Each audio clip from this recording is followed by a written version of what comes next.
Hi, ನಾನು ಅಭಿಷೇಕ್ ರಾಮಪ್ಪ. ಅನೇಕರು ಉಳಿಸೋದಕ್ಕೆ ಪರಿತಪಿಸೋದಿದೆ. ಏನ್ ತ್ಯಾಗ ಮಾಡೋದಕ್ಕೂ ನಾನು ರೆಡಿ, ತುಂಬಾ ಕಷ್ಟಪಡ್ತೀನಿ. ಬರೀ 200 ರೂಪಾಯಿ ಇಟ್ಕೊಂಡು ಬೆಂಗಳೂರಿಗೆ ಬಂದಿದ್ದೆ, ಈಗ ನಾನು ಒಂದು ಹಂತಕ್ಕೆ ಬೆಳೆದಿದ್ದೀನಿ ಅಂತ ಮಾತಾಡುವಂತಹ ಸಕ್ಸಸ್ ಸ್ಟೋರಿಗಳನ್ನ ಕೇಳಿರ್ತೀರಿ. ಈ ತರದ ಸಕ್ಸಸ್ ಸ್ಟೋರಿಗಳನ್ನ ಕೇಳಿದಾಗ ನಮಗನ್ಸುತ್ತೆ, ಅವ್ರು ಅಷ್ಟೊಂದು ಕಷ್ಟಪಟ್ಟರು, ನಾನು ಪರವಾಗಿಲ್ಲ, ಒಳ್ಳೆ ಕೆಲಸದಲ್ಲೇ ಇದ್ದೆ, ಆದ್ರೂ ನಾನು ಯಾಕೆ ಉಳಿಸೋದಕ್ಕಾಗ್ಲಿಲ್ಲ? ಉಳಿಸೋದಕ್ಕೆ ಸಾಧ್ಯ. ಅದು ಒಂದು ಮನಸ್ಥಿತಿ. ನೀವು ಅದಕ್ಕೆ ಅನೇಕ ತ್ಯಾಗಗಳನ್ನ ಮಾಡಬೇಕು. ನೀವು ಆಲ್ಮೋಸ್ಟ್ ಬದುಕೋ ಎಲ್ಲ ವರ್ಷ ತ್ಯಾಗ ಮಾಡಬೇಕು ಅಂತೇನಿಲ್ಲ. ಅಟ್ಲೀಸ್ಟ್ ಆರಂಭದ 5 ವರ್ಷನೋ 10 ವರ್ಷನೋ ಕಷ್ಟಪಡಬೇಕು. ಯಾಕೆಂದ್ರೆ ಪರಿಸ್ಥಿತಿ ಹಾಗೆ ಇರೋದಿಲ್ಲ. ಅಂಥ ಒಂದು ಪಾಠವನ್ನ ಈ ವಿಡಿಯೋದಲ್ಲಿ ನಾನು ನಿಮ್ಮ ಜೊತೆ ಹಂಚ್ಕೊಳ್ತಾ ಇದ್ದೀನಿ. ಏನಪ್ಪಾ ಅದು ಅಂತ ಅಂದ್ರೆ, ಬರೀ 10,000 ಕೈಗೆ ತಗೊಳ್ಳೋ ವ್ಯಕ್ತಿ ಉಳಿತಾಯವನ್ನ ಮೈಗೂಡಿಸಿಕೊಳ್ಳೋದು ಹೇಗೆ ಅನ್ನೋದನ್ನ ಕಲಿಬೇಕು. ಇದು ಒಂದು ರೀತಿ ಬುನಾದಿ. ನೀವು ಯಾವುದೇ ಮನೆ ಕಟ್ಟೋದಕ್ಕೆ ಬೇಕಾಗುವ ಪಾಯ ಇದ್ದ ಹಾಗೆ, ಆ ಪಾಯದ ಮೇಲೆ ಫ್ಲೋರ್ಗಳನ್ನ ನೀವು ಕಟ್ಕೊಂಡು ಹೋಗ್ತಾ ಇರಬಹುದು. ಆದ್ರೆ ಬುನಾದಿ ಎಷ್ಟು ಸ್ಟ್ರಾಂಗ್ ಆಗಿದೆ ಅನ್ನೋದು ಇಂಪಾರ್ಟೆಂಟ್. ಆ ಕಾರಣಕ್ಕೆ ನಿಮ್ಮ ಸಂಬಳ 12,000, ಕೈಗೆ ಬರೋದು ಬರೀ 10,000. 10,000 ಅಂದ್ರೆ ಹೇಗಾಗುತ್ತೆ ಗೊತ್ತಾ? ಈಗಿನ ಕಾಲದ ಮಕ್ಕಳಿಗೆ ಬಹುಶಃ ವೀಕೆಂಡ್ ಪಾರ್ಟಿಗೆ ಅಂತ ಖರ್ಚು ಮಾಡ್ತಾರಲ್ಲ, ಅದಕ್ಕೂ ಸಾಕಾಗೋದಿಲ್ಲ 10,000. ಆದ್ರೆ ಅಂಥ 10,000ನ ನೀವು ಕೈಗೆ ತಗೊಂಡು ಉಳಿತಾಯ ಮಾಡಲೇಬೇಕು. ನೋಡಿ, ಬೇರೆ ಬೇರೆ ವಿಡಿಯೋಗಳಲ್ಲಿ ನಾವು ಎಷ್ಟೋ ಬಾರಿ ನಿಮ್ಮ ಗಮನಕ್ಕೆ ತಂದಿದ್ದೀವಿ. ಬೇರೆ ಬೇರೆ ಭಾಷೆಗಳಲ್ಲೂ ಇಂಡಿಯನ್ ಮನಿ ಆ ಪ್ರಯತ್ನವನ್ನ ಮಾಡಿದೆ. ಏನಪ್ಪಾ ಅದು ಅಂತ ಅಂದ್ರೆ, ನಿಮಗೆ ಅವಕಾಶ ಇದೆ ಉಳಿಸಿ ಅಂತ, ಆದ್ರೆ 10,000 ಬರೋರ್ಗೆ ಅನಿವಾರ್ಯ ಮಾಡಲೇಬೇಕು. ಒಂದು ವೇಳೆ ಹುಷಾರಿಲ್ಲದೆ ನೀವು ಅಡ್ಮಿಟ್ ಆದ್ರೆ 10,000 ರೂಪಾಯಿ ಖರ್ಚಾಗ್ಬಿಡುತ್ತೆ. ಮಿಸ್ ಆಗಿ ಒಂದು ಕಾರ್ಗೆ ನೀವು ಟಚ್ ಮಾಡ್ಬಿಟ್ರೆ ಬೈಕಲ್ಲಿ ಬರ್ತಾ 10,000 ರೂಪಾಯಿ ಡ್ಯಾಮೇಜಸ್ ಅಂತ ಕಿತ್ಕೊಂಡ್ ಬಿಡ್ತಾನೆ. ನಿಮ್ಮ ಒಂದು ತಿಂಗಳ ಸಂಬಳ ಹೋಗ್ಬಿಡುತ್ತೆ. ಹಾಗಾಗಬಾರ್ದು. ಅದಕ್ಕೆ ನೀವು ಫಿಟ್ ಆಗಿರ್ಬೇಕು ಅನ್ನೋದಾದ್ರೆ, ನೀವು ಅದನ್ನ ಉಳಿಸುವಂತ ಮನಸ್ಥಿತಿಗೆ ನೀವು ಒಗ್ಗಿಕೊಳ್ಬೇಕು. ಯಾವ ತರ ಫಿಟ್ ಹೇಳಿ? Financially fit. 1-2 ವರ್ಷ ಕಷ್ಟ ಆಗುತ್ತೆ, ಹೊಟ್ಟೆ ಬಟ್ಟೆ ಕಟ್ಟಬೇಕಾಗತ್ತೆ, ಆಮೇಲೆ ಸರಿ ಹೋಗುತ್ತೆ. ಹಾಗಾದ್ರೆ 10,000 ಪಡ್ಕೊಂಡು ನಾನು ಹೇಗೆ ಉಳಿಸ್ಬೇಕು, ಏನೇನಕ್ಕೆ ಖರ್ಚು ಮಾಡಬಹುದು, ಸ್ವಲ್ಪ ಪ್ರಾಕ್ಟಿಕಲ್ ಅನಾಲಿಸಿಸ್ ಅನ್ನೇ ಸರ್ಟಿಫೈಡ್ ಫಿನಾನ್ಷಿಯಲ್ ಪ್ಲಾನರ್ ಅನ್ನ ಬಳಸ್ಕೊಂಡು ನಾವು ಮಾಡಿದ್ದೀವಿ. ಅದನ್ನ ನಿಮ್ಮ ಮುಂದೆ ನಾನು ಇಡ್ತೀನಿ. ವಿಡಿಯೋ ಕಂಪ್ಲೀಟ್ಲಿ ನೋಡಿ, ಸಬ್ಸ್ಕ್ರೈಬ್ ಆಗಿ, ಹಾಗೇನೆ ಆ ಬೆಲ್ ಐಕಾನ್ ಅನ್ನ ಕ್ಲಿಕ್ ಮಾಡೋದ್ರಿಂದ ನಿಮಗೆ ನೋಟಿಫಿಕೇಶನ್ ಬರೋದಕ್ಕೆ ಎನೇಬಲ್ ಆಗುತ್ತೆ. ದಯಮಾಡಿ ಬೆಲ್ ಐಕಾನ್ ಕ್ಲಿಕ್ ಮಾಡಿ. ಫೇಸ್ಬುಕ್ನಲ್ಲೂ indianmoney.com ಅನ್ನ ಫಾಲೋ ಮಾಡಿ. ಹಾಗಾದ್ರೆ 10,000 ರೂಪಾಯಿ ಜೇಬಿಗೆ ಇಟ್ಕೊಳ್ಳೋ ವ್ಯಕ್ತಿ ಹೇಗೆ ತಾನು ತನ್ನ ಡಿಸಿಪ್ಲಿನ್ ಅನ್ನ ಫಾಲೋ ಮಾಡಿಕೊಂಡು ಉಳಿತಾಯದ ಹಾದಿಯಲ್ಲಿ ಒಂದು ರೀತಿ ಭದ್ರ ಬುನಾದಿಯನ್ನ ಹಾಕೊಳ್ಬಹುದು ನೋಡ್ತಾ ಹೋಗೋಣ. ನಿಮಗೆ 12,000 ಸಂಬಳ ಇದೆ, ಕೈಗೆ 10,000 ಸಿಗ್ತಾ ಇದೆ, PF ಅಂತ 1,600 ರೂಪಾಯಿ ಕಟ್ ಆಗ್ತಿದೆ ಅಂತ ಅಂದ್ಕೊಳ್ಳಿ. ನಿಮ್ಮಿಂದ 800 ರೂಪಾಯಿ ಹಾಗೂ ನಿಮಗೆ ಕೆಲಸ ಕೊಟ್ಟಿರುವವರಿಂದ 800 ರೂಪಾಯಿ. ಒಂದು ತಿಂಗಳಿಗೆ 1,600 ರೂಪಾಯಿ ನಿಮ್ಮ provident fund, employee provident fund ಖಾತೆಗೆ ಹೋಗ್ತಾ ಇದೆ. ಅದೂ ಸಹ ಉಳಿತಾಯನೇ. ಅದನ್ನ ಬಿಟ್ಟು ನೋಡ್ತಾ ಹೋಗೋಣ. ನೀವು ಮನೆ ಬಾಡಿಗೆಗೆ ಅಂತ ಖರ್ಚು ಮಾಡುವ ಹಣ 3,000 ರೂಪಾಯಿ ಮೀರೋ ಹಾಗಿಲ್ಲ. ಏನಾದ್ರೂ ಮಾಡಿ, ನೀವು ಯಾರಾದ್ರೂ 4 ಜನರ ಜೊತೆಗೆ ನೀವು ಫ್ರೆಂಡ್ಸ್ ಎಲ್ಲ ಸೇರ್ಕೊಂಡು 3,000 ರೂಪಾಯಿ ಒಬ್ಬೊಬ್ರು ಹಾಕಿದ್ರು ಹತ್ತತ್ರ 12,000 ರೂಪಾಯಿ ಆಗುತ್ತೆ. 12,000 ರೂಪಾಯಿ ಬಾಡಿಗೆ ಕೊಟ್ಟು ಅಷ್ಟು ದೊಡ್ಡ ಮನೆಗೆ ನೀವೇನು ಹೋಗ್ಬೇಕು ಅಂತಿಲ್ಲ. ಅಟ್ಲೀಸ್ಟ್ 10,000 ರೂಪಾಯಿ ಬಾಡಿಗೆ ಅಂದ್ಕೊಂಡ್ರು 4 ಜನ ಇದ್ರು 2,500 ರೂಪಾಯಿ ಖರ್ಚಾಗುತ್ತೆ ಒಬ್ಬೊಬ್ಬ ವ್ಯಕ್ತಿಗೆ. ಇನ್ನು 500 ರೂಪಾಯಿ ಪ್ರತಿ ತಿಂಗಳು ನೀವು ಇಡೋದ್ರಿಂದ ಒಂದು ಹೆಲ್ತ್ ಇನ್ಶೂರೆನ್ಸ್ ಅನ್ನ ಮಾಡಿಸ್ಕೊಳ್ಳಿ. ಖಂಡಿತವಾಗಿಯೂ 10,000 ರೂಪಾಯಿ ದುಡಿಯೋ ವ್ಯಕ್ತಿಗೆ ಒಂದು ವೇಳೆ ಅನಾರೋಗ್ಯ ಅಂತ ಆಯ್ತು ಅನ್ನೋದಾದ್ರೆ ಇಡೀ ತಿಂಗಳ ಸಂಬಳ ಹೋಗಬಾರ್ದು ಅನ್ನೋ ಕಾರಣಕ್ಕಾಗಿ 500 ರೂಪಾಯಿಯನ್ನ ಹೆಲ್ತ್ ಇನ್ಶೂರೆನ್ಸ್ಗೆ ನೀವು ಹೇಗಾದ್ರೂ ಮಾಡಿ ಅಂದಾಜು ಅದನ್ನ ಖರ್ಚು ಮಾಡಲೇಬೇಕು, ಎತ್ತಿಡ್ಲೇಬೇಕು 500 ರೂಪಾಯಿ. ಇನ್ನು 2,500 ರೂಪಾಯಿ ಬಾಡಿಗೆ ಅಂತ ಅಂದ್ಕೊಳ್ಳಿ.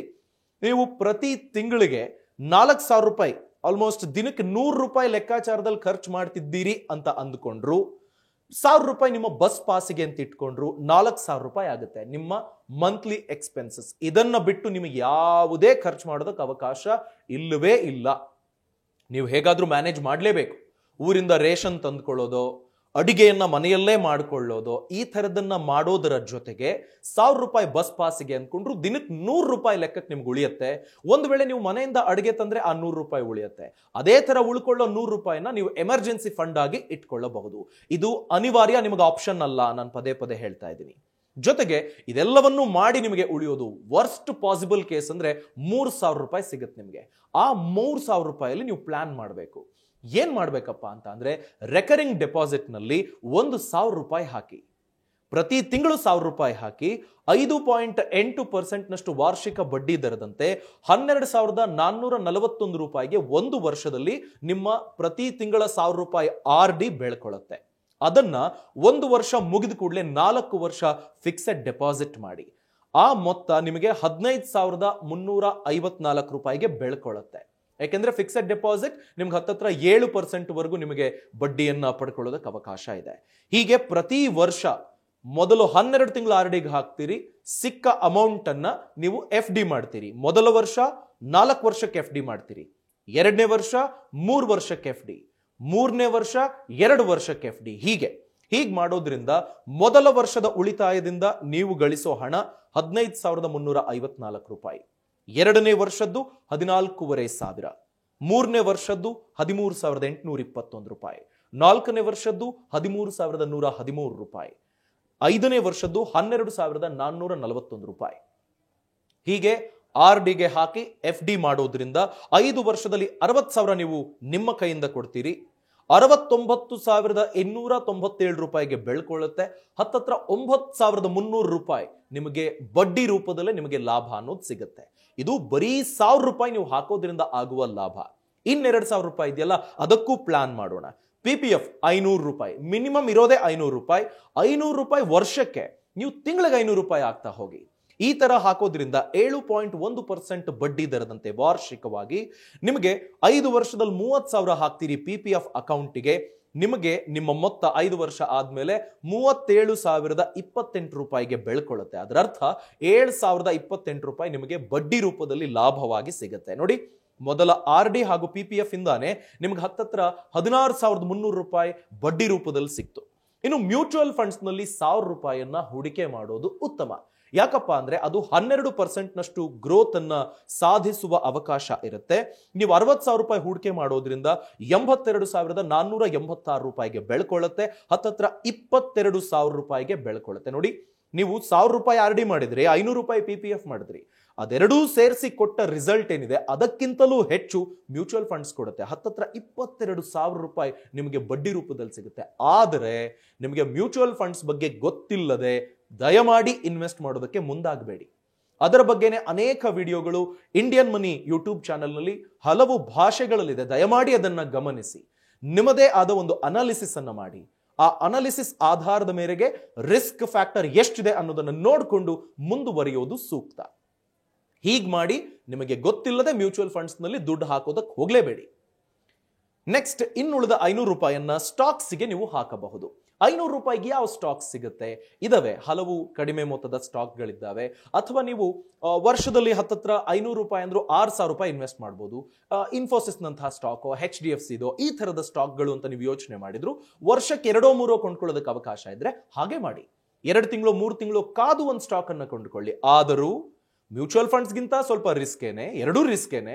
ಸೊ ಹೀಗಾಗಿ ಸ್ಟಾಕ್ಸ್ ಬಗ್ಗೆನೂ ಚೆನ್ನಾಗಿ ತಿಳ್ಕೊಂಡೇ ಮುಂದುವರಿಬೇಕು. ನೀವು ಏನೂ ಗೊತ್ತಿಲ್ಲದೆ ದಯಮಾಡಿ ಹಣ ಹೂಡಿಕೆ ಮಾಡಬೇಡಿ. 12% ಗ್ರೋತ್ ಕೊಡುತ್ತೆ ಅನ್ನೋದಿದ್ರೂ ಸಹ ರಿಸ್ಕ್ ಅಷ್ಟೇ ಇರುತ್ತೆ. ಎಷ್ಟು ಕೊಡಬಹುದೋ ಅಷ್ಟೇ ಕಿತ್ಕೊಳ್ಳಬಹುದು. ಅದ್ರ ಬಗ್ಗೆ ಚೆನ್ನಾಗಿ ನಿಮಗೆ ಗಮನ ಇರಲಿ.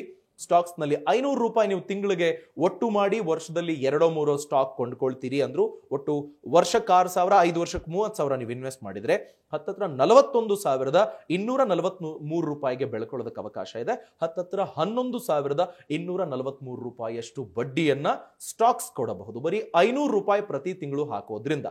ಒಟ್ಟಾರೆಯಾಗಿ ನೀವು 1,80,000 5 ವರ್ಷದಲ್ಲಿ ಇನ್ವೆಸ್ಟ್ ಮಾಡ್ತೀರಿ, 3,000 ರೂಪಾಯಿ ಅಂತೆ. ನಿಮಗೆ ನಿಮ್ಮ ಮೊತ್ತ 2,30,000 ರೂಪಾಯಿಗೆ ಬೆಳ್ಕೊಳ್ಳುತ್ತೆ. ಜೊತೆಗೆ ಹತ್ತತ್ರ 50,000 ರೂಪಾಯಿ ಬಡ್ಡಿ ರೂಪದಲ್ಲೇ ನಿಮಗೆ ಸಿಗುತ್ತೆ. ಇದು ನೀವು ಇನ್ವೆಸ್ಟ್ಮೆಂಟ್ ಇಂದ ಸಿಗ್ತಾ ಇರೋದು. ಆದರೆ ನಿಮ್ಮ ಇನ್ನೊಂದು ಕಡೆ EPF ಬೆಳೀತಾ ಇದೆ. ನಿಮ್ಮ EPF ಬಗ್ಗೆ ನಿಮಗೆ ಗೊತ್ತಿರಲಿ. ಯಾಕಪ್ಪ ಅಂದ್ರೆ ಹತ್ತತ್ರ ನೀವು 96,000 ರೂಪಾಯಿಯಷ್ಟು EPF ಗೆ ಹಾಕ್ತೀರಿ ಅಂದ್ರೆ ಪ್ರತಿ ತಿಂಗಳು 1,600 ರೂಪಾಯಿಯಷ್ಟು ನಿಮಗೆ ಸೇರ್ಬೇಕಾದ ಹಣ ಅಲ್ಲಿ ಹೋಗ್ತಿದೆ ಅಂತ ಅಂದುಕೊಳ್ಳಿ. 800 ರೂಪಾಯಿ ನಿಮ್ಮದು, 800 ರೂಪಾಯಿ ಎಂಪ್ಲಾಯರ್ದು. ಓವರ್ ಆಲ್ ನಿಮಗೆ ಹತ್ತತ್ರ 5 ವರ್ಷದಲ್ಲಿ 1,23,000 ರೂಪಾಯಿಗೆ ಬೆಳ್ಕೊಂಡಿರುತ್ತೆ. ಹತ್ತತ್ರ 27,437 ರೂಪಾಯಿ ಅಷ್ಟು ನಿಮಗೆ EPF ನಿಂದ ಸಿಗುವ ಬಡ್ಡಿನೇ ಸಿಗುತ್ತೆ. ಗ್ರೋತ್ ಹತ್ತತ್ರ 50,000 ನಿಮಗೆ, ನೀವು 3,000 ಇನ್ವೆಸ್ಟ್ ಮಾಡೋದ್ರಿಂದ 27,000 ನಿಮಗೆ EPF ನಿಂದ. ಆಲ್ಮೋಸ್ಟ್ ನಿಮಗೆ 77,000 ಬಡ್ಡಿ ರೂಪದಲ್ಲಿ ಬರುತ್ತೆ. ನಿಮ್ಮ ಮೊತ್ತ ಹತ್ತತ್ರ 3.5 ಲಕ್ಷಕ್ಕೆ ಬೆಳ್ಕೊಳ್ಳುತ್ತೆ ಬರೀ 1,80,000 ನೀವು ಇನ್ವೆಸ್ಟ್ ಮಾಡೋದ್ರಿಂದ 5 ವರ್ಷದಲ್ಲಿ. ಇದೆಲ್ಲವನ್ನು ನೀವು ನೋಡಿದಾಗ ನಿಮ್ಗೆ ಅನ್ಸ್ಬೋದು ಈಗ ನಾನು 1,80,000 ಹಾಕ್ತೀನಿ 3.5 ಲಕ್ಷಕ್ಕೆ ಹೋಗುತ್ತೆ, ಅದರಿಂದ ನನಗೇನು ಅಂಥ ಲಾಭ ಅಂತ. ಆದ್ರೆ 10,000 ರೂಪಾಯಿ ದುಡಿಯೋನು 3,000 ರೂಪಾಯಿ ಉಳಿಸೋದಕ್ಕೆ ಹಲವು ತ್ಯಾಗಗಳನ್ನ ಮಾಡಬೇಕು. ಜೊತೆಗೆ ನೀವು ಭದ್ರ ಬುನಾದಿಯನ್ನ ಹಾಕೊಂಡಿದ್ದೀರಿ. ಈ 5 ವರ್ಷದಲ್ಲಿ ನಿಮಗೆ ಸಂಬಳ ಜಾಸ್ತಿ ಆಯ್ತು ಅಂತ ಅಂದ್ಕೊಳ್ಳಿ, ಆ ಸಂಬಳದ ಅಮೌಂಟ್ ಅನ್ನ ನೀವು ಎಲ್ಲಿ ಹಾಕ್ಬೇಕು ಅನ್ನೋದು ನಿಮಗೆ ಚೆನ್ನಾಗಿ ಗೊತ್ತಿರುತ್ತೆ. ಆ ಅಮೌಂಟ್ ಏನು ಉಳ್ಕೊಳ್ಳುತ್ತೆ ಅದನ್ನ ನೀವು ಲೀಸ್ ಮನೆಗೆ ಹೋದ್ರೆ 2,500-3,000 ರೂಪಾಯಿ ನೀವೇನು ಬಾಡಿಗೆ ಕಟ್ತೀರಿ, ಪ್ರತಿ ವರ್ಷ 36,000 ರೂಪಾಯಿ ಉಳಿಯುತ್ತೆ. ಅಲ್ಲಿಗೆ 5 ವರ್ಷಕ್ಕೆ ಎಷ್ಟಾಯ್ತು? ಹೀಗೆ ಹತ್ತತ್ರ 2 ಲಕ್ಷದವರೆಗೆ ನೀವು ಆ ಅಮೌಂಟ್ ಸೇವ್ ಆಗುತ್ತೆ. ನಿಮಗೆ ಬಾಡಿಗೆ ಖರ್ಚು ಮಾಡ್ತಾ ಇದ್ದ ಅಮೌಂಟ್, ಆ ಶಿಸ್ತನ್ನ ಕಲಿತೀರಿ. ಹೀಗೆ ಬರೀ 10,000 ರೂಪಾಯಿ ನಿಮ್ಮ ಕೈಗೆ ಸಿಕ್ಕರೂ ನೀವು 3,000 ರೂಪಾಯಿ ಉಳಿಸೋದಕ್ಕೆ ಪ್ರಯತ್ನ ಪಟ್ರೆ 30% ನೀವು ಸೇವ್ ಮಾಡಲೇಬೇಕು. ಎಷ್ಟೇ ಸಂಬಳ ತಗೊಳ್ಳಿ, ಅದನ್ನ ಬರೀ ಕಡಿಮೆ ಸಂಬಳ ತಗೊಳ್ಬೇಕಾದ್ರೆ ರೂಢಿ ಮಾಡ್ಕೊಳ್ಳಿ. ಹೀಗೆ ನೀವು ನಿಮ್ಮ ಹಣವನ್ನ ಬೆಳೆಸೋದನ್ನ ಕಲಿತಾ ಹೋಗ್ತೀರಿ. ಈಗ ನನ್ನ ಸಂಬಳ 20,000, ಎಲ್ಲ ಕಟ್ಟಾಗಿ ನನ್ನ ಕೈಗೆ ಸಿಗೋದು 17,000. ಮನೆ ಖರ್ಚು ಅದು ಇದು ಅಂತ ಒಂದು 5,000 ಬಾಡಿಗೆಗೆ, ಇನ್ನೊಂದು 5,000 ಮನೆಯ ಖರ್ಚು, ನಾನು ಓಡಾಡೋದಕ್ಕೆ, ಆಫೀಸ್ಗೆ ಹೋಗೋದಕ್ಕೆ, ಎಲ್ಲವನ್ನೂ ತೆಗೆದಿಟ್ಟಾಗ ನನಗೆ 7,000 ಉಳಿಯುತ್ತೆ. ನಾನು 7,000ದಲ್ಲಿ ಏನ್ ಮಾಡ್ಲಿ ಅನ್ನೋದು ನಿಮ್ ಪ್ರಶ್ನೆ ಆಗಿದ್ರೆ, ಆ 7,000ನ ಬುದ್ಧಿವಂತಿಕೆಯಿಂದ ನೀವು ಹೇಗೆ ಇನ್ವೆಸ್ಟ್ ಮಾಡಬೇಕು ಅನ್ನೋದನ್ನ ಸ್ಟೆಪ್ ಬೈ ಸ್ಟೆಪ್ ನೋಡ್ತಾ ಹೋಗೋಣ. ನಿಮಗೆ ಸ್ಕ್ರೀನ್ ಮೇಲೆ ಒಂದು ಟೇಬಲ್ ಬರುತ್ತೆ, ಈಗ ಸೂಕ್ಷ್ಮವಾಗಿ ಗಮನಿಸಿ ನೋಡಿ. 7,000ದಲ್ಲಿ ರೆಕರಿಂಗ್ ಡೆಪಾಸಿಟ್, ನಿಮಗಿಷ್ಟಪಟ್ಟ ಬ್ಯಾಂಕ್ನಲ್ಲೋ ಪೋಸ್ಟ್ ಆಫೀಸ್ನಲ್ಲೋ ರೆಕರಿಂಗ್ ಡೆಪಾಸಿಟ್ 2,000 ರೂಪಾಯಿ ಇಡಿ. ಪ್ರತಿ ತಿಂಗಳು 2,000 ರೂಪಾಯಿಯನ್ನ ನೀವು ಹಾಕ್ತಾ ಹೋಗ್ಬೇಕಾಗತ್ತೆ. ಅಲ್ಲಿಯ ಬಡ್ಡಿ ದರ 5.8%. ಈ ರೆಕರಿಂಗ್ ಡೆಪಾಸಿಟ್ ನ ನೀವೇನ್ ಮಾಡ್ಬೇಕಪ್ಪ ಅಂತಾರೆ, 1 ವರ್ಷ ರೆಕರಿಂಗ್ ಡೆಪಾಸಿಟ್ಗೆ 2,000 ಹಾಕೊಂಡು ಹೋದ್ರೆ 24,000 ಆಗುತ್ತೆ. 1 ವರ್ಷ ಆದ ಕೂಡಲೇ ಆ 24,000ನ ಫಿಕ್ಸೆಡ್ ಡೆಪಾಸಿಟ್ ಮಾಡಿ. ಫಿಕ್ಸೆಡ್ ಡೆಪಾಸಿಟ್ ನಲ್ಲಿ ನಿಮಗೆ ಬಡ್ಡಿ ದರ ಹೆಚ್ಚಿಗೆ ಸಿಗುತ್ತೆ. ರೆಕರಿಂಗ್ ಡೆಪಾಸಿಟ್ ನಲ್ಲಿ 5.8 ಇದ್ರೆ ಫಿಕ್ಸೆಡ್ ಡೆಪಾಸಿಟ್ 1 ವರ್ಷಕ್ಕೆ ನೀವು ಮಾಡೋದ್ರಿಂದ ಸ್ವಲ್ಪ ಹೆಚ್ಚಿಗೆ, ಹತ್ತಿರ 7% ವರೆಗೂ ನಿಮಗೆ ಸಿಗಬಹುದು. ಇದೇ ತರ ನೀವು ಸೈಕಲ್ ಅನ್ನ ರಿಪೀಟ್ ಮಾಡಬೇಕಾಗುತ್ತೆ. 1 ವರ್ಷ ಪೂರ್ತಿ ರೆಕರಿಂಗ್ ಡೆಪಾಸಿಟ್ಗೆ ಹಾಕಿ, ಬಡ್ಡಿ ಸಮೇತ ಅಲ್ಲೆಷ್ಟು ಹಣ ಇರುತ್ತೆ ಅದನ್ನ ತೆಗೆದು FDಗೆ ಹಾಕಿ. PPF, ಪಬ್ಲಿಕ್ ಪ್ರಾವಿಡೆಂಟ್ ಫಂಡ್, ಇದರಲ್ಲಿ 1,500 ರೂಪಾಯಿನ ಇನ್ವೆಸ್ಟ್ ಮಾಡಿ. ಅಲ್ಲಿನ ಬಡ್ಡಿ ದರ 7.1%. ನಿಮಗೆ ಯಾವುದೇ ರಿಸ್ಕ್ ಇಲ್ಲದಂತಹ ಇನ್ವೆಸ್ಟ್ಮೆಂಟ್ ಇದು. 7.1%, 1,500 ರೂಪಾಯಿ PPF ನಲ್ಲಿ ಹಾಕಿ.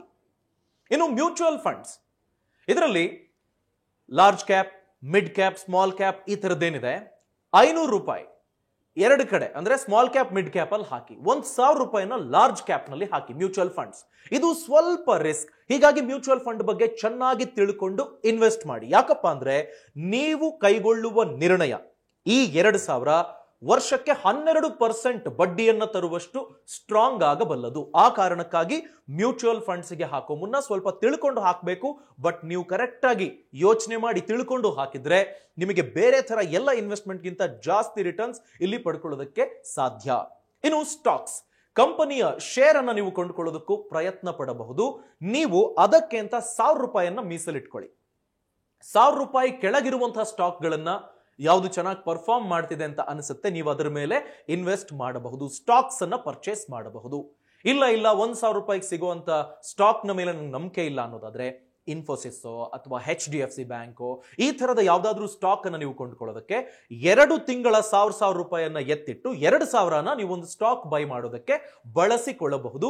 ಸ್ಟಾಕ್ಸ್ ಹಾಗೂ ಮ್ಯೂಚುವಲ್ ಫಂಡ್ಸ್ ನಿಮಗೆ ಹತ್ತಿರ ಎರಡೂ ಸೇರಿದ್ರೆ 24% ರಿಟರ್ನ್ಸ್ ಅನ್ನ ಕೊಡೋದಕ್ಕೆ ಸಾಧ್ಯ. ಇದೆಲ್ಲದಕ್ಕಿಂತ ತುಂಬಾ ಇಂಪಾರ್ಟೆಂಟ್ ಏನಪ್ಪಾ ಅಂದ್ರೆ, ಮೊದಲು ಒಂದು ಹೆಲ್ತ್ ಇನ್ಶೂರೆನ್ಸ್ ಅನ್ನ ಮಾಡಿಸ್ಬಿಡಿ. ಅಟ್ಲೀಸ್ಟ್ ತಿಂಗಳಿಗೊಂದು 500-600 ರೂಪಾಯಿ ಆಗುವಷ್ಟು ಒಂದು ಹೆಲ್ತ್ ಇನ್ಶೂರೆನ್ಸ್ ಅನ್ನ ನೀವು ಮಾಡಿಸಿಕೊಳ್ಳೋದು ಉತ್ತಮ. ಅಲ್ಲಿಗೆ 7,000 ರೂಪಾಯಿನಲ್ಲಿ ನೀವು ಈ ತರ ಇನ್ವೆಸ್ಟ್ ಮಾಡೋದು ಒಳ್ಳೆಯದು. ಇನ್ನೊಮ್ಮೆ ಹೇಳ್ತಿದ್ದೀನಿ, ಗಮನಿಸಿ. RD ಪ್ರತಿ ತಿಂಗಳು 2,000, 1 ವರ್ಷ ಆದ್ಮೇಲೆ ಆ 24,000 ಜೊತೆಗೆ ಬಡ್ಡಿಯನ್ನ ಫಿಕ್ಸೆಡ್ ಡೆಪಾಸಿಟ್ ಮಾಡೋದು ಉತ್ತಮ. PPF 1,500, mutual funds small cap, mid cap 500 ಹಾಗೆ ಲಾರ್ಜ್ ಕ್ಯಾಪ್ ನಲ್ಲಿ 1,000, ಸ್ಟಾಕ್ಸ್ ನಲ್ಲಿ 1,000 ರೂಪಾಯಿ, ಇನ್ನು ಹೆಲ್ತ್ ಇನ್ಶೂರೆನ್ಸ್ಗೆ ಅಂತ 500 ರೂಪಾಯಿ ಉಳಿಯುತ್ತೆ. ಈ ತರ ನೀವು ಪ್ಲಾನ್ ಮಾಡಿದ್ರೆ 5 ವರ್ಷಕ್ಕೆ ಏನಾಗುತ್ತೆ ಅನ್ನೋದನ್ನ ನಿಮ್ಮ ಸ್ಕ್ರೀನ್ ಮೇಲೆ ನಾವು ಇಟ್ಟಿದ್ದೀವಿ, ದಯವಿಟ್ಟು ಗಮನಿಸಿ. ನೋಡಿ, RD ಅನ್ನ 1 ವರ್ಷ ನೀವು 24,000 ಆಗಿದ್ದನ್ನ FDಗೆ ಹಾಕ್ತಾ ಹೋಗ್ತಿರಲ್ಲ, ಆ 5 ವರ್ಷದಲ್ಲಿ ಮೊದಲ ವರ್ಷ ನಿಮಗೆ ನೀವು ಹಾಕಿದ ಹಣ ಸೇರಿ 30,707 ರೂಪಾಯಿ ಆಗುತ್ತೆ. ಅದೇ ಹಣವನ್ನ ಮುಂದಿನ ವರ್ಷ ನೀವು FD ಮಾಡ್ತೀರಿ, ಆಗ 29,135 ರೂಪಾಯಿ ಆಗುತ್ತೆ. ಆ ಹಣವನ್ನ, ಆ 29,000ವನ್ನ ಇನ್ನೊಂದು ವರ್ಷದ ಎಫ್ ಡಿ ಮಾಡೋದ್ರಿಂದ 27,642, 4ನೇ ವರ್ಷಕ್ಕೆ 26,226 ರೂಪಾಯಿ, 5ನೇ ವರ್ಷಕ್ಕೆ 24,882. ಒಟ್ಟಾರೆ ನೀವು ಇನ್ವೆಸ್ಟ್ ಮಾಡೋದು ಈ 5 ವರ್ಷದಲ್ಲಿ 1,20,000, ನಿಮಗೆ ಸಿಗೋದು 1,38,594 ರೂಪಾಯಿ ಬರೀ ಆರ್ ಡಿ ಮಾಡಿ ಎಫ್ ಡಿಗೆ ಹಾಕೋದ್ರಿಂದ. ಹತ್ತಿರ ನೀವು ಗೈನ್ ಅನ್ನು ಪಡ್ಕೊಳ್ಳೋದು 18,500 5 ವರ್ಷದಲ್ಲಿ ಬರೀ ಆರ್ ಡಿ ಹಾಗೂ ಎಫ್ ಡಿ ಇಂದ. ಮುಂದಕ್ಕೆ ಹೋಗೋಣ. ಪಿಪಿಎಫ್ 1,500 ರೂಪಾಯಿ 7.1% ಆಧಾರದ ಮೇಲೆ ನೀವು 5 ವರ್ಷ ಇನ್ವೆಸ್ಟ್ ಮಾಡಿದ್ರೆ ಒಟ್ಟು ನೀವು ನಿಮ್ಮ ಕೈಯಿಂದ ಹಾಕೋದು 90,000, ಅದು ಬೆಳ್ಕೊಳ್ಳೋದು 1,11,000 ರೂಪಾಯಿ 84 ರೂಪಾಯಿವರೆಗೆ. ಅದರರ್ಥ ನಿಮಗೆ ಸಿಗೋ ರಿಟರ್ನ್ಸ್ 21,084 ರೂಪಾಯಿ. ಪಿಪಿಎಫ್ ನಿಂದ ನಿಮಗೆ ಸಿಗೋದು ಒಟ್ಟು 21,000 5 ವರ್ಷಗಳಲ್ಲಿ. ಮ್ಯೂಚುವಲ್ ಫಂಡ್ಸ್, ನೀವು 2,000 ರೂಪಾಯಿ ಹಾಕಿ ನಿಮ್ಮ ಮ್ಯೂಚುವಲ್ ಫಂಡ್ಸ್ ಸರಿಯಾಗಿ ವರ್ಕ್ ಆದರೆ, ಅಂದ್ರೆ ನೀವು ತೀರಾ ಹೆಂಗಂದ್ರಂಗೆ ಓತಪ್ರೋತವಾಗಿ ಹಾಕ್ಬಿಟ್ರೆ ಕಷ್ಟ. ನೀವು ಸ್ವಲ್ಪ ತಿಳ್ಕೊಂಡು ಅದರ ಬಗ್ಗೆ ಗಮನಿಸಿ ಮ್ಯೂಚುವಲ್ ಫಂಡ್ಸ್ ಅಲ್ಲಿ ಇನ್ವೆಸ್ಟ್ ಮಾಡೋದ್ರಿಂದ ಸ್ವಲ್ಪ ರಿಸ್ಕ್ ಅನ್ನು ತಗೋತೀರಿ. ಆದ್ರೆ ನಿಮಗೆ 1,20,000 ನೀವು ಹಾಕಿದ್ರೆ ಹತ್ತಿರ 1,64,972 ರೂಪಾಯಿಗೆ ಬೆಳ್ಕೊಳ್ಳುತ್ತೆ. ಅಲ್ಲಿಗೆ 44,972 ರೂಪಾಯಿ ಬೆಳೆಯೋದಕ್ಕೆ ಅವಕಾಶ ಇದೆ ಮ್ಯೂಚುವಲ್ ಫಂಡ್ಸ್. ಇನ್ನು ಸ್ಟಾಕ್ಸ್ 1,000 ರೂಪಾಯಿ ಅಂತ ನೀವು ಇನ್ವೆಸ್ಟ್ ಮಾಡ್ತಾ ಹೋದ್ರೂ ಅದರ ಇನ್ವೆಸ್ಟ್ಮೆಂಟ್ ನಿಂದ ನೀವು 60,000 ಇನ್ವೆಸ್ಟ್ ಮಾಡಿದ್ರೆ ಒಟ್ಟು 5 ವರ್ಷದಲ್ಲಿ 82,486 ರೂಪಾಯಿಗೆ ಬೆಳ್ಕೊಳ್ಳುತ್ತೆ. ಅದು 22,486 ರೂಪಾಯಿಯಷ್ಟು ಲಾಭವನ್ನ ನಿಮಗೆ ತಂದುಕೊಡುತ್ತೆ. ಓವರ್ ಆಲ್ ಬಾಟಮ್ ಲೈನ್ ಅನ್ನ ಗಮನಿಸಿ. ಪ್ರತಿ ತಿಂಗಳು ನೀವು ಇನ್ವೆಸ್ಟ್ ಮಾಡಿದ್ 7,000, 5 ವರ್ಷಕ್ಕೆ 7,000 ಅಂದ್ರೆ ನಿಮಗೆ ಬಹುಶಃ ಈ ಹೆಲ್ತ್ ಇನ್ಶೂರೆನ್ಸ್ಗೆ ಇನ್ವೆಸ್ಟ್ ಮಾಡಿದ ಎಲ್ಲವನ್ನೂ ಸೇರಿಸಿ ನೀವು ಆರ್ ಡಿ ನಲ್ಲಿ ಬಂದ ಬಡ್ಡಿ ಸಮೇತ ಎಫ್ ಡಿಗೆ ಹಾಕಿದ್ದೀರಿ ಅಂತ ಕ್ಯಾಲ್ಕುಲೇಟ್ ಮಾಡಿದಾಗ 3,90,000 ರೂಪಾಯಿಯಷ್ಟು ನೀವು ಇನ್ವೆಸ್ಟ್ ಮಾಡ್ತೀರಿ. 7,000 ರೂಪಾಯಿ ಪ್ರತಿ ತಿಂಗಳು ಹಾಕ್ತಾ ಹೋದ್ರೆ 5 ವರ್ಷಕ್ಕೆ 3,90,000. ಆದ್ರೆ ನಿಮಗ್ ಸಿಗೋ ರಿಟರ್ನ್ಸ್ ಎಷ್ಟು ಗೊತ್ತಾ? 4,97,134 ರೂಪಾಯಿಗೆ ಬೆಳ್ಕೊಳ್ಳುತ್ತೆ ನಿಮ್ಮ 3,90,000 5 ವರ್ಷದಲ್ಲಿ. ನಿಮಗೆ ಟೋಟಲಿ ಸಿಗುವಂತಹ ಬೆನಿಫಿಟ್ ಏನಪ್ಪಾ ಅಂತ ಅಂದ್ರೆ 1,07,137 ರೂಪಾಯಿ. ಹೀಗೆ ನಿಮಗೆ ಸಿಗೋ 17,000 ರೂಪಾಯಿನಲ್ಲಿ ನೀವು ಪ್ಲಾನ್ ಮಾಡಿ ಹಾಕೋದ್ರಿಂದ ಕಡಿಮೆ ರಿಸ್ಕ್ ಅಲ್ಲಿ ನೋಡಿ, ನಿಮಗೆ R D, F D, PPF ಜೊತೆಗೆ ಮ್ಯೂಚುವಲ್ ಫಂಡ್ಸ್ ನ ಕೆಲ ಸ್ಮಾಲ್ ಕ್ಯಾಪ್, ಮೀಡಿಯಂ ಕ್ಯಾಪ್ ಇಂಥದ್ರಲ್ಲಿ ದೊಡ್ಡ ಮಟ್ಟದ ರಿಸ್ಕ್ ಇಲ್ಲವೇ ಇಲ್ಲ. ಈಗ ನಾವು ಮಾಮೂಲಿಯಾಗಿ ಏನ್ ಮಾಡ್ತಾರೆ ಹೇಳಿ, 17,000 ಬರುತ್ತೆ, ಒಂದು 5,000 ಉಳಿಸ್ಕೊಂಡು ಚೀಟಿ ಹಾಕ್ತಾರೆ. ಚೀಟಿ ಅವರು ಮೋಸ ಮಾಡಿದ್ರೆ ಎಲ್ಲಿಗೆ ಹೋಗ್ತೀರಿ? ಹೇಗೆ ಅವನನ್ನು ಹುಡುಕ್ತೀರಿ? ಪೊಲೀಸು, ಕೋರ್ಟು ಅಂತ ಅಲಿಯೋದಕ್ಕಾಗತ್ತಾ? ಇದೆಲ್ಲವೂ ರಿಸ್ಕ್. ಆ ಕಾರಣಕ್ಕಾಗಿ ನೋಡಿ, ನಾವು ಕ್ಯಾಲ್ಕುಲೇಟ್ ಮಾಡಿರೋ ಪ್ರಕಾರ 5,000 ರೂಪಾಯಿ ರೆಂಟ್ಗೆ, ಅಂದ್ರೆ ಈಗ ನಿಮ್ಮ ಇನಿಷಿಯಲ್ ಡೇಸ್ ಸ್ಯಾಲರೀಸ್ ಅಂತ ನಾವು ಲೆಕ್ಕ ಹಾಕಿದ್ರು ಅಥವಾ ಮಿಡಲ್ ಕ್ಲಾಸ್ ಅವರಿಗೆ 5,000 ರೂಪಾಯಿನಲ್ಲಿ ಮಾಮೂಲಿ ಒಂದು ದೊಡ್ಡ ಹಾಲು ಮತ್ತೆ ಅಡಿಗೆ ಮನೆ ಇರುವಂತಹ ಮನೆಯನ್ನ ಹುಡುಕೋದೇನು ದೊಡ್ಡ ಕಷ್ಟ ಅಲ್ಲ. ಆದ್ರೆ ಈ ತರದ ಸಣ್ಣ ಪುಟ್ಟ ತ್ಯಾಗಗಳನ್ನ ಮಾಡಿದ್ರೆ ನೀವು 5 ವರ್ಷದಲ್ಲಿ 1,00,000ದವರೆಗೆ ನಿಮ್ಮ ಹಣ ನಿಮಗಾಗಿ ದುಡಿದು ಕೊಡುತ್ತೆ. ಅದೇ ಬ್ಯಾಂಕ್ ನಲ್ಲಿದ್ರೆ 4% ನಿಮಗೆ ಇಷ್ಟು ಬೆಳೆಯೋದಿಲ್ಲ. ಈ ರೀತಿ R D, F D, PPF ಈ ತರ ಬೇರೆ ಬೇರೆ ತರ ಇನ್ವೆಸ್ಟ್ಮೆಂಟ್ಗಳಲ್ಲಿ ಹಾಕೋದ್ರಿಂದ ನಿಮ್ಮ ಹಣ ಹೆಚ್ಚಿಗೆ ಬೆಳೆಯುತ್ತೆ, ಜೊತೆಗೆ ಸೇಫ್. ನಿಮ್ಗೆ ಯಾರು ಮೋಸ ಮಾಡೋದಕ್ಕಾಗೋದಿಲ್ಲ. ನೀವು ಪೋಸ್ಟ್ ಆಫೀಸ್ ನಲ್ಲಿ ಆರ್ ಡಿ ಇಟ್ರೆ ಸೆಂಟ್ರಲ್ ಗವರ್ಮೆಂಟ್ ಗ್ಯಾರಂಟಿ. ಪಿಪಿಎಫ್ ಸಹ ನಿಮ್ಗೆ ಯಾವುದೇ ಮೋಸ ಆಗುವಂತಹ ಅಕೌಂಟ್ ಆಗ್ಲಿ, ಇನ್ವೆಸ್ಟ್ಮೆಂಟ್ ಆಗ್ಲಿ ಅಲ್ಲ. ಈ ತರದ ಇನ್ನು ಅನೇಕ ಮಾಹಿತಿ ನೀವು ತಿಳ್ಕೊಳ್ಬೇಕು ಅನ್ನೋ ಆಸಕ್ತಿ ಇದ್ರೆ, ಬಿಸ್ನೆಸ್ ಮಾಡಬೇಕು, ನಾನು ಹೇಗೆ ಪ್ರೊಸೀಡ್ ಆಗ್ಲಿ, ನನ್ನ ಮೊದಲ ಹೆಜ್ಜೆ ಹೇಗಿರಿಸ್ಲಿ, ಏನೆಲ್ಲ ನಾನು ಕ್ರಾಸ್ ಚೆಕ್ ಮಾಡ್ಕೋಬೇಕು ಅನ್ನೋ ನಿಮ್ಮ ಪ್ರಶ್ನೆಗಳಿದ್ರೆ ನಿಮಗೆ ಫಿನಾನ್ಷಿಯಲ್ ಫ್ರೀಡಮ್ ಅಪ್ಲಿಕೇಶನ್ ಅನ್ನ ಈಗಲೇ ಡೌನ್ಲೋಡ್ ಮಾಡ್ಕೊಳ್ಳಿ. ಅನೇಕ ಕೋರ್ಸ್ಗಳಿದೆ. ಹಲವು ಸಮಸ್ಯೆಗಳಿಗೆ ಎಕ್ಸ್ಪರ್ಟ್ ಗಳಿಂದ ಪರಿಹಾರ ನಿಮಗೆ ನಿಮ್ಮ ಬೆರಳ ತುದಿಯಲ್ಲಿ ಸಿಗುತ್ತೆ. ನಿಮ್ಮ ಶ್ರೀಮಂತಿಕೆಯ ಈ ಜರ್ನಿಯನ್ನ ಫಿನಾನ್ಷಿಯಲ್ ಫ್ರೀಡಮ್ ಅಪ್ಲಿಕೇಶನ್ ಅನ್ನ ಡೌನ್ಲೋಡ್ ಮಾಡಿಕೊಳ್ಳುವ ಮುಖೇನ ಮೊದಲ ಹೆಜ್ಜೆಯನ್ನ ಇರಿಸಿ. ನಮಸ್ಕಾರ.